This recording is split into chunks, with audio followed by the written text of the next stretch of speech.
Welcome to AC 24/7. I'm Aaron Dean. 5 Americans held for years in Iranian custody are now free following a prisoner swap and a multi-billion-dollar deal. The Biden administration agreed to release $6 billion in frozen Iranian assets owned by a third country, South Korea.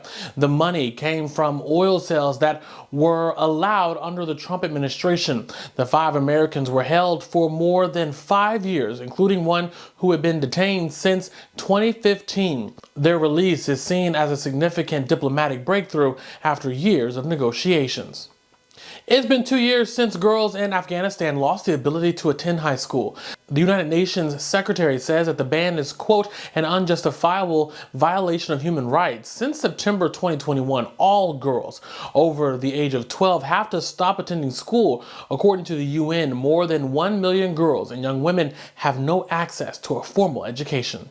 Obesity has become an increasing factor in cardiac deaths over the last 2 decades, according to research published in the Journal of the American Heart Association. Adults whose obesity contributed to their heart disease deaths tripled from 1999 to 2020. Still, there was nearly 18% decline in heart disease deaths during that time period. The CDC says about 115 million people in the U.S. are obese.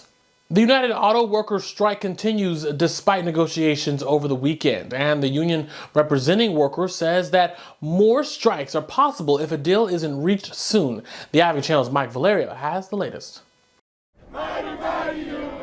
Weekend negotiations saw little progress between the United Auto Workers and the big 3 automakers. We still have a long way to go. While the strike remains targeted at one plant for each company, the union warns it could intensify efforts this week if its demands are not met.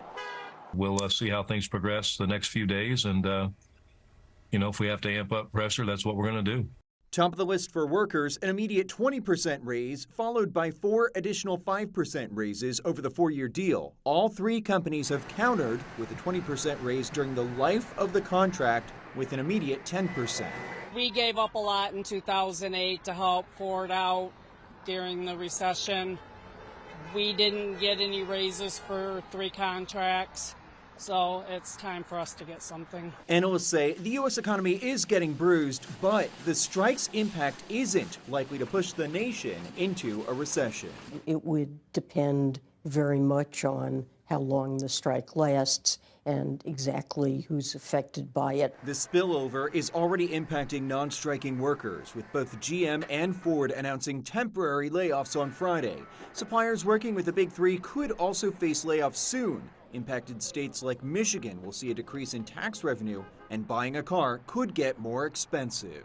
It's not that we're going to wreck the economy. We're going to wreck their economy, the economy that only works for the billionaire class. Thank you for joining us for AC 24/7. For more, go to theadvocatechannel.com and subscribe on the Advocate Channel YouTube page. For the Advocate Channel, I'm Aaron Dean.